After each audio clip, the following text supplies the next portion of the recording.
Welcome to this month's CCI video update. As you know, in this video series, we're hearing from schools and school districts around Indiana as they share with us the variety of good work they are completing through the Comprehensive Counseling Initiative grant from the Lilly Endowment. Today, our guests are the professional school counseling team from Yorktown Community Schools. Thank you each for being with us and welcome. Can you take a moment to introduce yourselves and tell us what role you play in Yorktown, please? Sure. My name is Katie Preston, and I'm the 8th and 9th grade counselor at the middle school and the high school. I'm Michelle Cooper, and I am one of the counselors at the high school. I have grades 10 through 12, last name's A through K. Welcome. My name's Stephanie Belcher, and I am one of the school counselors at the high school as well. And I have 10th through 12th graders, last names L through Z. Thank you. I'm Lisa Harvey. I'm the school counselor for Yorktown Elementary, and that's grades 3 through 5. Wonderful. Hi, I'm Lori Wilhelm. I am the Pleasant View Elementary counselor, and that's grades K through 2. Wonderful. I'm Julie Hansel, and I'm the 6th and 7th grade counselor at Yorktown Middle School. Wonderful. Well, welcome all of you. I'm so excited to talk to a whole team like this. It's going to be wonderful.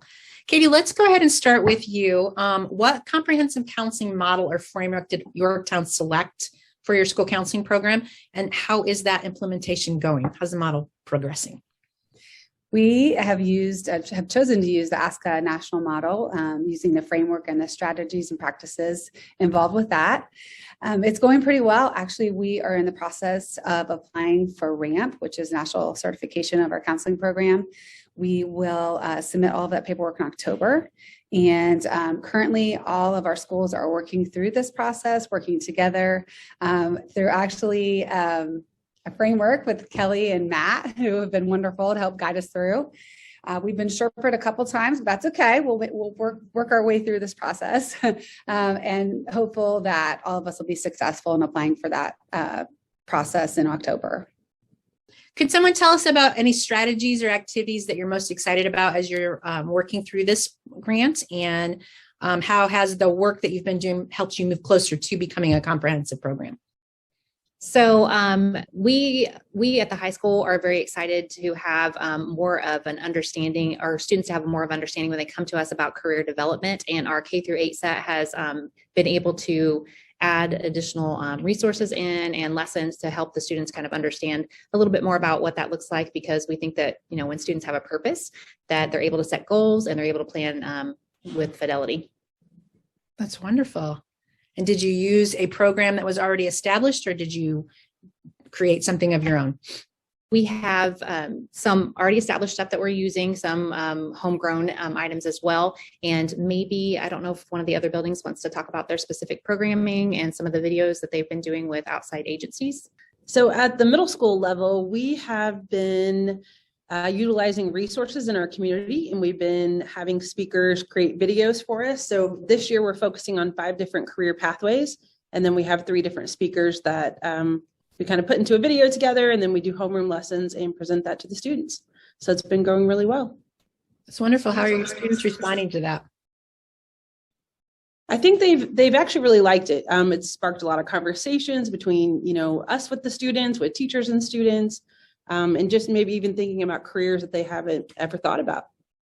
Excellent. Excellent. Anybody else want to add anything? I just want to piggyback on what Julie said. And the cool thing that actually Julie thought about was in each career pathway, we have different ways to obtain that career, different, I should say, degree levels. So we feel like not enough is talked about trade schools or skilled trade. And so we're really trying to emphasize that pathway as well with our students, because I feel like they don't hear enough about it. And so just really giving things that are attainable for all. It's kind of been our focus with this. That's a wonderful focus. Wonderful. How about at the elementary level? Are you doing any career things at the elementary level? We do career lessons every year and try to make a big deal about College Go Week. And then we're looking to get some resources to create a career cart, a little cart that can roll around to each classroom that has books and resources about different careers, just because kids, when they're young, they're exploring and figuring out what's out there. And most of the jobs they think about are the ones they see. And I want them to know about all the other jobs that are out there that maybe they don't see. That's great, guys. It sounds like you're doing a lot of good stuff in that area. I really like that. like the hope that you're giving all of them that there is a future and they have some control over that. That's awesome. Okay. So are there any brief stories that you could share about something that's working really well? Maybe some interactions you've had with parents or staff or students that would kind of highlight the work that you've been doing as a comprehensive counseling program? I'll share about a group I've been doing. So I used some of the grant money to buy the Beat the Odds curriculum. It's a drum group, small group curriculum. And I started that last year. So I had 50 kids in small groups. So there'd be like, I don't know, 5 to 8 in each group. And they all really enjoyed it. We were drumming. We were talking about being responsible, talking about focus and listening, talking about ways we can calm down when we're upset. And the kids were always really engaged. It was a lot of fun. Got to see some students who were very musical, and that was a lot of fun too. And I think the biggest takeaway for me was I looked at their office referrals from Q1 to Q2 when we started, and there was a 44% decrease in office referrals. So I felt very good about that it had worked and the kids enjoyed it and got something out of it. And some of their reflections afterwards were fun too. I learned how to listen instead of ignoring people. It felt good, relaxing, safe, and helpful. Helped me work better with other people. So they had some nice reflections that I thought it made a difference, and I was just glad that I was able to do that. And since I still have all the materials, I'm just going to keep running that group. Well, thank you for sharing that story. How about community organizations or partners? Can anybody tell me about who you've partnered with through this and how that collaboration is working?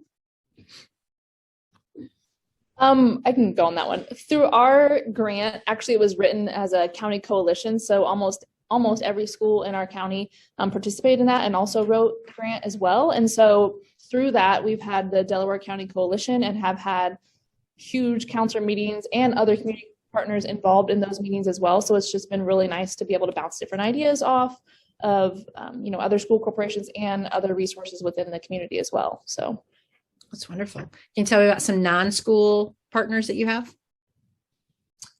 I don't know where they're all exactly from. Like one is from the chamber, Ball Brothers. Okay, everyone else knows YMCA. I can picture their faces right now. To say exactly where they're all from, I can't think. But there's quite a few different, and there's different ones at different meetings, so they kind of come and go at different times. But it's been really helpful. Sure. So you feel like you've partnered with service organizations and industry and brought everybody together into one group there. That's awesome. And that was not something that you had before this grant?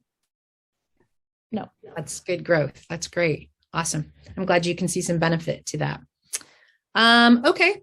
So is there anything that surprised you that you learned about yourselves as a team, about your school counseling program? As you're working through this grant, is there anything that you went, I didn't anticipate that? So within our grant, we chose to apply for RAMP. And I think that has been helpful. We've learned a lot through it. We're not completely done yet, but we have learned a lot through that process. But what we didn't really realize was how much paperwork it was going to be. And obviously COVID was a major setback within that. We were all, geared, ready to start, our different lessons or groups, and then COVID hit. And so that was kind of a setback and has pushed all those activities into kind of the final year of our grant. And so that's been a little bit rough. But I think if we had had more time and COVID hadn't kind of pushed everything back, then it would have been a little bit better. But it's been a lot this year. So yeah, I bet. So with that in mind, how has going through the RAMP process improved, or has it improved your relationship and your communication with your administrators? I think that at least at the high school level, it's been very helpful for us to be able to advocate for the services that we should be providing at our level and just in general with our jobs. Our administrator has been very receptive to that. As a matter of fact, she has helped us to remove some non-counseling tasks from our plates. For example, lunch duty is no longer at the high school level. We're still working corp-wide for that to be a change, but at the high school level, that's no longer a thing that we have to be responsible for, nor is standardized testing. So that has been great. And just the fact that she understands, kind of the purpose and the reason behind what we're doing, and looking at some of this information from our data that we're collecting has been helpful in that sense. One of the things that we found is very helpful is that we meet corporation-wide. All the counselors meet together in the corporation once a month. And so that communication with each other across the buildings has been crucial for us to know, what's going on in each of the buildings. Well, I appreciate you talking to me today. I know that was interesting trying to get everybody in there, but I appreciate that.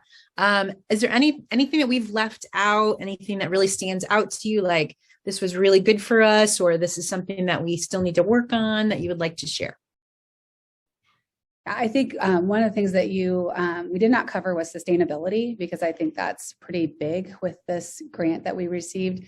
One of the big things that our corporation has been willing to sustain is the position that we added. So originally we only had one counselor at the middle school and two at the high school. And now we added kind of part-time at the middle school and a part-time at the high school, making one, but a bridge counselor. So a transition from 8 to 9. And so we have a 6-7 counselor now and an 8-9 counselor. And that has been wonderful. I mean, I cannot imagine what it was like before not having that, how many more students are being seen in service and how many more things are happening, programs. It's incredible. And then to also have that bridge from the middle school to the high school, because we do see 9th grade is that difficult year of transition, and just being able to know those students from 8th grade and share that information with teachers ahead of time, kind of giving them that knowledge, and then also being there for the students who are unsure of being in a new building, and it's a kind of a concerning, scary time. So I think that that's big that our corporation is willing to continue that position, and we're very thankful for that. Awesome. That is wonderful. That's wonderful. What kind of transitioning program do you do for your 8th graders coming to 9th grade? Fortunately, a huge piece of that was already built in before this position was created. So we have a kickoff mentoring program. So we do have mentors, juniors and seniors that are selected. They apply, and it's a process. It's really incredible, and that has nothing to do with the position that was created. That was already there in place. We have awesome teachers who keep that going, and our administrators. But what has changed, what's kind of cool about that process now, is when we were matching mentors up, I have more input on that, and the administration staff too, as well. Mr. Dudley, Mr. Strong, my principal and assistant principal. But I feel like it's much more collaborative than it has been in matching mentors up and trying to make sure we have the right fit, and making sure that those students who need the extra support have that.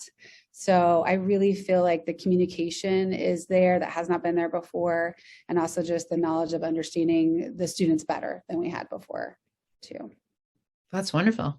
I like the energy you have when you talk about that. It must be a good program. I love it. I love bet. the position. I'm very grateful for it. So yeah, that's awesome. All right. Well, thank you, ladies. Does anybody have anything else they want to add before we go? I appreciate you allowing me to crash your party. I know you were having a meeting here. Let me go ahead and finish up. Thanks for our guests from Yorktown for joining us. And thank you, our viewers, for watching this month's CCI video update.